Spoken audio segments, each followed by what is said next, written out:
Bonjour à tous, j'espère que vous allez bien. Bon, mardi, on va voir notre analyse d'aujourd'hui. On commence par les annonces économiques. Et moi, je suis surpris par cette minute faible qui n'était pas prévue. Vraiment, je suis très, très, très surpris par celle-là. Bon, ça fait du bien. Bon, le discours de Lagarde à 17 heures, OK, et à 20 heures, minute faible. Attention avec la minute faible, OK, ça peut bouger énormément le marché. Moi, je vais vous montrer sur le Nasdaq, il y a un gigantesque chandelier mensuel, donc en correction. C'est normal, OK? Donc, on va voir ça en détail. Après, on a mis des ventes de logements à 16 heures. OK. Et c'est tout. Mais le rendez-vous majeur de la semaine, c'est la minute Fed. Je vais sur TradingView pour vous montrer de quoi je parle concernant le marché. Je ne vais pas faire les gold maintenant. Je vais faire les indices sur le gold. Je montre sur le MP5. Le DAX, tendance hyper, hyper haussière. Je continue à faire des buys. Surtout que la semaine, elle a commencé déjà. On a cassé notre zone de 15 900. Je dis, il a rattrapé déjà le Nasdaq, le DAX. Si au contraire, le Nasdaq, il a rattrapé le DAX. Et là, on a fait sa mèche de la semaine. On a mardi. Et là, je crois qu'on peut pousser, pourquoi pas, jusqu'à 16 100, OK, pour être en égalité avec le Nasdaq. Et pourquoi pas pousser jusqu'au bout, jusqu'à 16 000. On va être moyenne 16 200 et après, on va avoir des perspectives supérieures. Mais tout ça va jouer sur la minute faite de aujourd'hui, 6 heures. Pour exploser à la hausse, OK, et après, on retourne avec un gros chandelier et on revient en arrière. Je garde mon bien au bail, OK, je passe pas en vente, même si on a trois chandeliers positifs, normalement, au finir la semaine, on une décision ou un chandelier négatif. Ça, c'est une théorie, OK, c'est vraiment de la théorie. À chaque trois, il y a un, mais on va voir. On va observer ça en détail. J'ai une position sur le DAX qui s'attourne depuis de 18 jours. Ma position, elle est ici, le 7, si je ne me trompe pas. Oh, c'est la position de votre arme. Je vais vous montrer sur le PC. Et ça fait énormément de jours et je ne le clôture pas. Pourquoi? Elle est trop hausse. C'est une belle position. Donc, c'est rien. C'est juste, j'ai fait des analyses, ça pète. Moi, j'accompagne. Donc, le stop loss, il monte, il monte, il monte aux mesures qui conforme le marché, il fait des bails.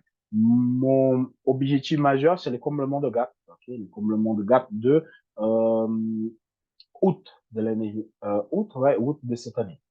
Donc là, hier, le trade de DAX, c'était hyper simple. On a eu la baisse, OK. Je fais cette analyse le moment. Okay? Le moment qui a fait le retour, il était un petit peu par là. Donc c'est pour ça que je j'ai pas pris cette position, mais c'est pour ça que j'ai fait l'analyse-là. Tendance haussière, OK. Elle est venue tester l'un plus bas, elle a retourné. Donc je fais Canada référence dans le neutre parce que c'était le moment que je l'étais. Et là, il a cassé. Bien sûr, je vais pas rentrer ici parce que la règle de base, OK, sur la méthode, c'est une zone hebdomadaire, résistance sur la tête, on n'achète pas, on attend de la casse. Donc hop, casse, on va rentrer, take des un niveau et c'est bon. C'était largement suffisant et c'était un trade intelligent, là. Maintenant, nous avons une espèce de range pour casser vers le haut et vers le bas. Je vais vous montrer quelque chose de super intéressant pour éviter des stop loss. Attention avec le range. Okay? Une fois que vous identifiez le range, qui se fait en plus haut et en plus bas, okay? Vous regardez quand vous tracez la ligne. Avant que tout ça existe, vous tracez la ligne. Et vous voyez cette petite boue qui dépasse ici, cette petite boue-là qui dépasse. En fait, ça, c'est le taille de la focaccia. OK? Ça, c'est de l'expérience que moi je partage avec vous. C'est ma expérience que je partage avec vous. Pour éviter des conneries. Regardez. Cette petite boule-là qui dépasse, celui-là ici, il dépasse l'orange, c'est le taille de la focaccia. Ça évite que vous rentrez et vous perdez de l'argent. Je vais vous expliquer. Vous prenez la taille. Regardez, mesurez la taille ici. Vous poussez sur le range vers le bas, sur le bas de votre range, et le taille de la focaccia, c'est exact. OK? Ça, c'est juste une petite astuce pour éviter que vous prenez des stop loss bêtement. Voilà. On continue. Maintenant, pour que je passe en vente, faire une petite vente, OK, sur le DAX, il faut qu'elle me casse 15 900. OK? 15 900, je peux tenter une vente minimum de taille d'orange vers le bas. On retour vers 15 850. Je peux les faire. Par contre, La casse ici, pour moi, c'est super intéressant. Et cette casse, moi, je ne vais pas rentrer maintenant, je vais manquer l'orange, mais la casse, je vais rentrer supérieure à 15 950. Et à partir de là, je rentre et je peux envisager minimum 50% de la correction. Si vous mesurez la taille, je vais mesurer pour être plus simple pour vous, pour comprendre qu'est-ce que je parle. Si je casse ici minimum le 16 050, ça veut dire finalement, on casse le 16 000 et on dépasse, ok? Donc, si elle me casse le range par là-haut, si elle me casse la zone de 15 950, je peux faire, ok, en bas jusqu'à 16 050, ok? Pardon. C'est envisageable pour aujourd'hui, mais il faut attendre la minute Fed pour déclencher cette,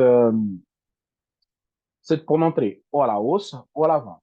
Si il fait la vente, je rentre pas à la vente. Vraiment, la tendance est tellement haussière que je rentre pas. Qu'est-ce que je peux faire? C'est, je prends le taille jusqu'à 15 700. J'attends qu'il vienne tester la zone. J'attends que le reparte. Il fait Canada vers une zone nette et je entre position. OK? Si elle me fait un focus sur comme celui-là, il vient tester la zone, il repasse encore une fois, je rentre bas. OK? C'est le fait un faux baisse en mèche, il repart et après je peux rentrer en bas. Pour que je crois vraiment au retournement de tendance et tout, il faut que vraiment il casse la zone de 15 600. À partir de là, oui, c'est vraiment retournement de tendance. Et là, je commence à vendre, vendre, vendre. Il monte, je vends. Il monte, je vends. En fait, c'est ça. OK, mais pour l'instant, je suis très haussière et mon objectif, c'est le comblement de gap à 16 200. Le Dow Jones.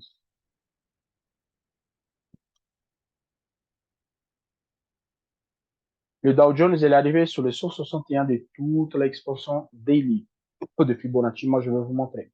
J'écoute une en buy, oui. En fait, cette chandelier que je vois ici, c'est ça que je pense que le DAX, il va aller faire. Une hausse avec un repli. C'est ça que je pense. Okay? Parce que le record historique, il est trop loin. On est arrivé à plus ou moins 50% de l'expansion. Attends, on va voir si on a 50% de l'expansion. On est presque, ok, 50%, ça reste pas beaucoup. Il faut le faire, c'est de la minute Fed, ok, mais c'est un peu compliqué. Moi, c'était très sympa de faire un repli sur 34 800, 20, et à partir de là, on fait de nouveau le repas. Sur 15 minutes, c'est plus facile à voir. Pourquoi je dis ça? Parce que c'est plus simple. Comme je dis, le retour sur 15 200, il rentre en bail. Le retour sur 15 200, il fait en bail. Pourquoi ça? Justement, parce que la tendance, elle est forte haussière. OK, elle est forte haussière. Donc là, on a fait un plus haut et j'ai pris cette plus bas comme on range. Donc, il a fait, hop, travail des zones, Canada dans zone neutre, take des 1, take des 2. Fini la journée. OK? Et après, j'attends mon repli, la même chose. Il a fait un range comme celui-là du DAX, c'est le même mouvement. OK? J'ai la zone hebdomadaire vers le bas, donc vendre ici, non, mais je peux vendre à partir de là. 34 800. Mais là, non. Qu'est-ce qu'il a fait? Il a fait un plus haut, un plus bas. Je mesure, il casse et je rentre en position. Ou je peux venir sur le dernier plus haut, OK? Ou je mesure le taille, non, je le projette. Donc la méthode, c'est bien pour ça.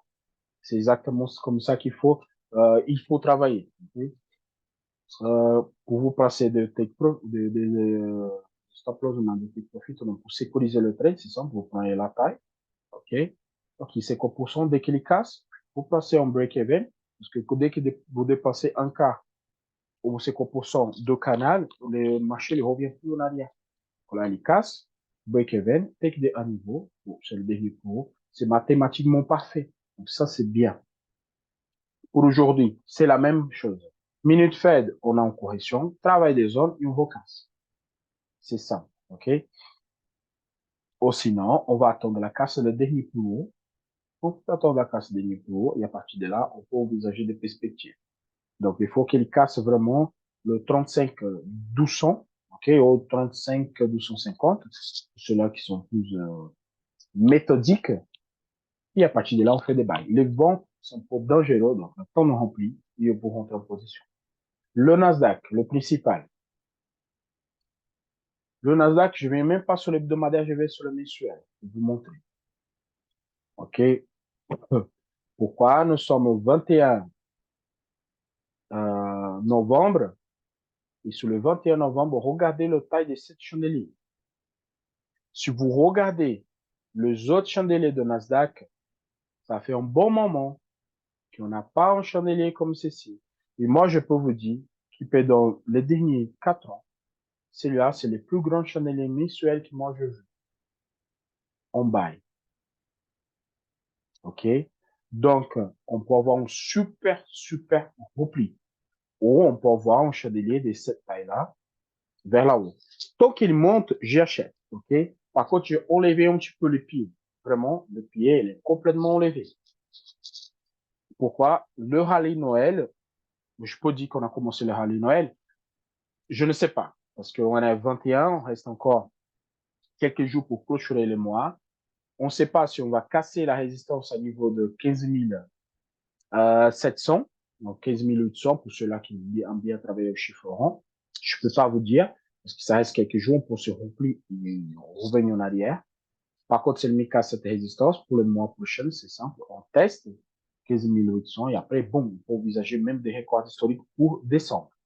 C'est ça la puissance de Nasdaq, c'est pour ça que j'aime bien travailler avec lui. Tant qu'il monte, parce que là, il commence à perdre de la force, vous allez. Monte, monte, monte.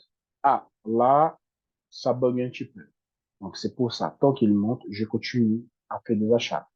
La zone de repli à 15 950. On reteste cette zone. Si le casse vers le haut, sur 15 minutes, canal de référence zone 1, bien sûr, je peux rentrer. Pour moi, les ventes en sécurité, c'est justement, c'est les cas, c'est 15 800 vers le bas. Là, oui, je peux penser un petit peu, ok? Je peux venir pour faire les pullbacks sur la zone que moi, je vais montrer sur le mensuel. Pourquoi je dis ça?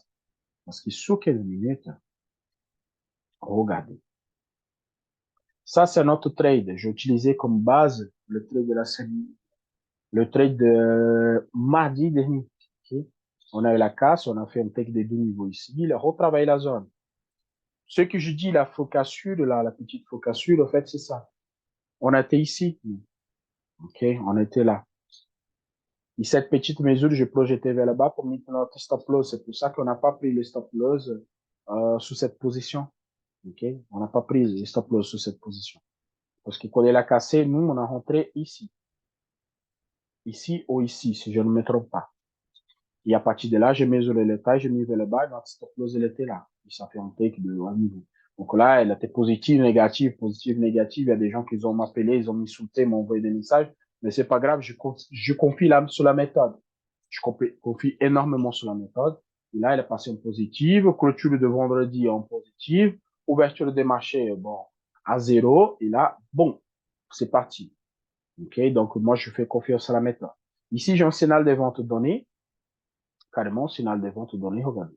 Tac, tac, tac, travaille la zone, casse. Bel signal de vente.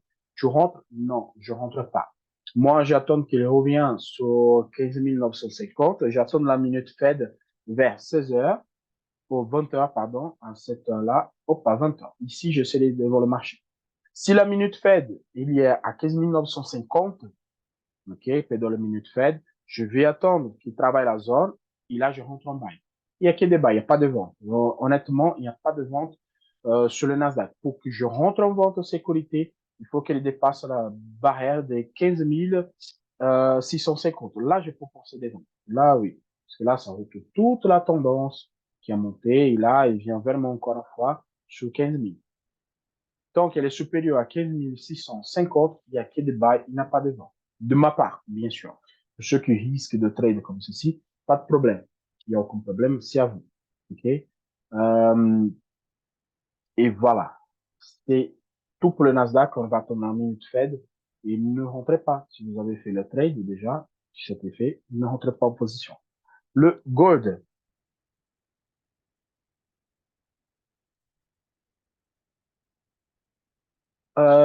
OK, le gold, je veux faire sur MP5. Pour expliquer sur MP5, c'est mieux. Comme ça, vous voyez des certaines choses.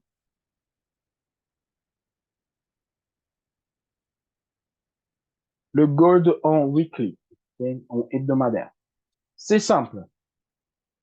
Tant qu'il travaille la zone 19,93, c'est mon expansion maximale de mon chandelier, qui c'est celui-là où je fais l'expansion. Tant qu'il travaille la zone, c'est bon.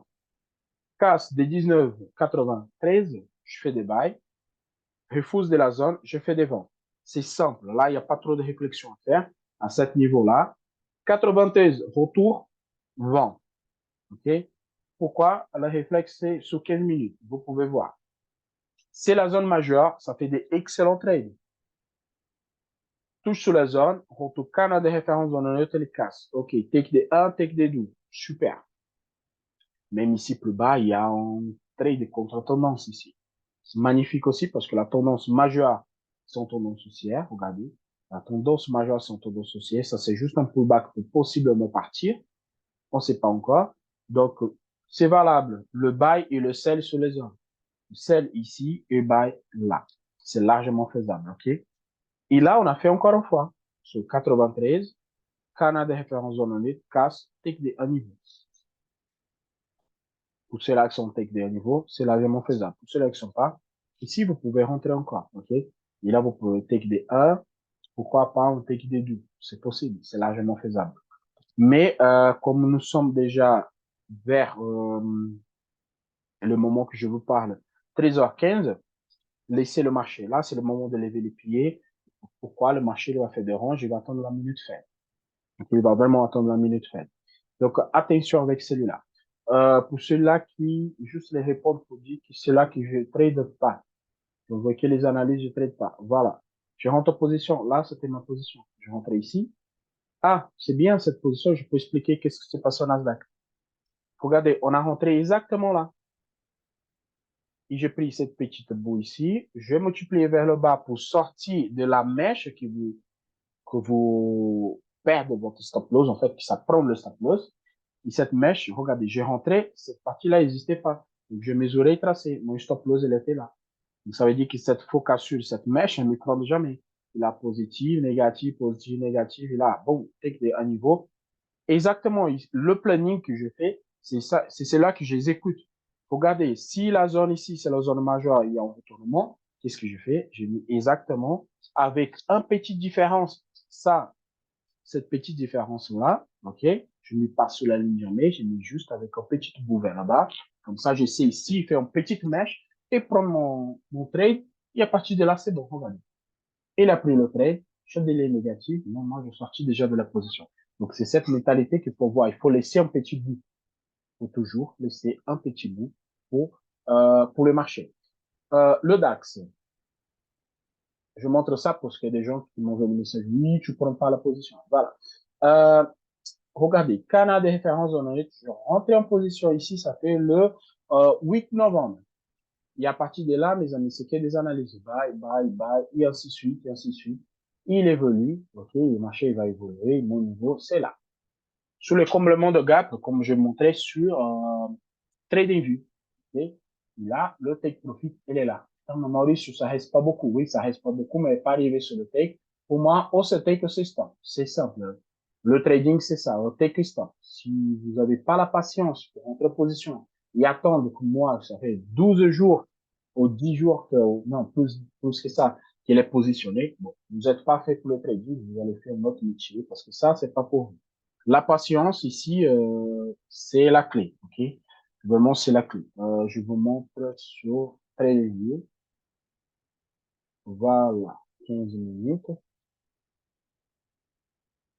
Et pour répondre aux autres questions, pourquoi tu rentres plus en position? Tu fais des analyses et tu rentres pas en position. Parce que je suis positionné déjà. Donc, si je clôture et je rentre, j'ai un risque ici. Si je clôture et je rentre, j'ai un autre risque. Donc, non, je laisse le même trade tourner parce que ça va me donner le même l'argent. Et pour cela, je vous dis, regardez, mon take profit là, il est exactement ici, sous MT5. Donc voilà, pour répondre à la question pour celui-là qui disent, moi, je rentre pas en position, c'était des analyses, la réponse, elle est là. Si vous avez des doutes, posez votre question sur les commentaires, ok?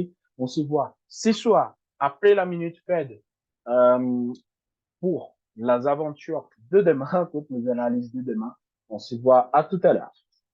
Bonjour à tous. Ciao, ciao.